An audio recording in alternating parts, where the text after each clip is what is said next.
प्यारे विद्यार्थियों, आज हम अध्ययन करेंगे कोशिका विभाजन के बारे में, सेल डिवीजन के बारे में। विद्यार्थियों, हम सभी ये जानते हैं कि प्रत्येक कोशिका विभाजित होती रहती है तो उससे नई कोशिकाएं निर्मित होती रहती हैं। तो किस प्रकार से जनक कोशिकाओं से यानी पेरेंटल सेल से डॉटर सेल की उत्पत्ति होती है, डॉटर सेल निर्मित होती हैं, ये ही प्रक्रिया कोशिका विभाजन कहलाती है। कोशिका विभाजन के द्वारा ही नई नई कोशिकाएं निर्मित होती रहती हैं और जन्म में, मेंटेनेंस में, इन सभी कामों में कोशिकाएं विभाजित होती रहती हैं। विद्यार्थी, कोशिका विभाजन मुख्य रूप से 3 प्रकार का होता है। असूत्री कोशिका विभाजन यानी एमाइटोसिस, माइटोसिस यानी समसूत्री कोशिका विभाजन और मियोसिस अर्धसूत्री कोशिका विभाजन। ये तीनों ही प्रकार के कोशिका विभाजन पादपों में, जंतुओं में, इनमें पाए जाते हैं। हम बात करें असूत्री या एमाइटोसिस की, तो जैसा कि इसके नाम से ही स्पष्ट है, इनमें इस प्रकार के कोशिका विभाजन में गुणसूत्रों का विभाजन नहीं होता है। कोशिका का जो केंद्रक होता है वह बिना गुणसूत्रों के विभाजन के द्वारा ही 2 केंद्रकों में और फिर उसका जो कोशिका द्रव है वो 2 कोशिका द्रव में और अंततः एक कोशिका 2 कोशिकाओं में विभक्त हो जाती है। जैसे ये मान लीजिए कोई केंद्रक है और इसमें दोनों तरफ कोई संकीर्णन या कोई दबाव उत्पन्न हो और फिर अंत में ये इस प्रकार से डंबलाकार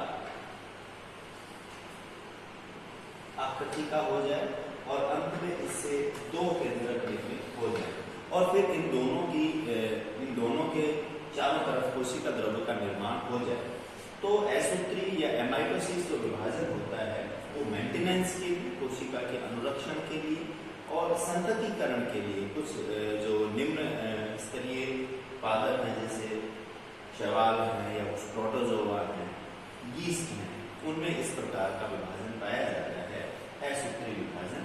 ये विखंडन के द्वारा हो सकता है जैसा कि अभी हमने देखा, या मुकुलन के द्वारा, यानी एक कोई भी केंद्रक है या कोशिका है उससे एक अतिवृद्धि निकलेगी, ये अतिवृद्धि मुकुल कहलाएगी और ये फिर अंत में जाके एक अलग कोशिका का निर्माण कर लेगा। तो ये तो असूत्री विभाजन, एमाइटोसिस डिवीजन होता है।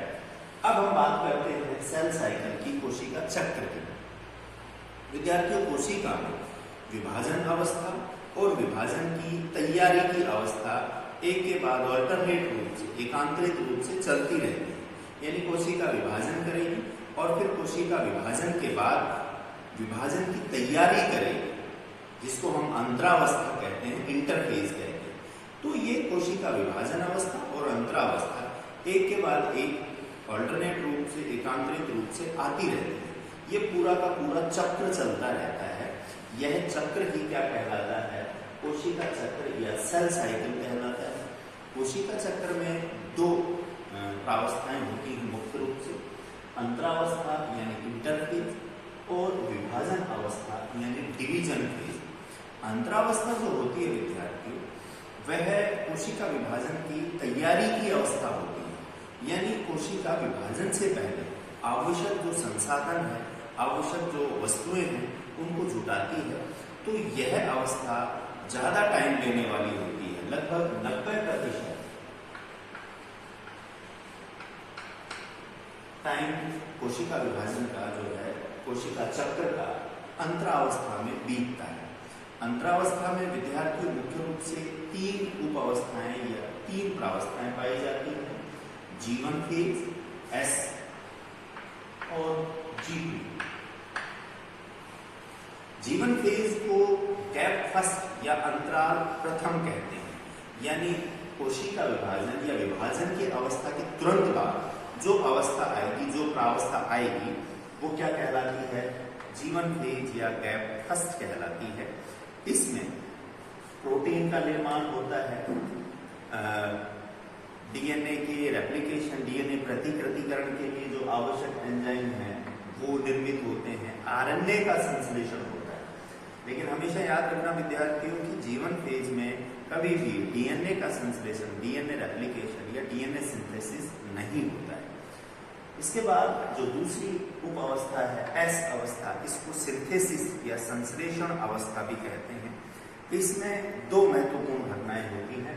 इसमें डीएनए रेप्लिकेशन या डीएनए डुप्लीकेशन होता है, डीएनए का संश्लेषण होता है, डीएनए सिंथेसिस होता है और हिस्टोन का निर्माण होता है। हमने पढ़ा है हिस्टोन प्रोटीन के बारे में।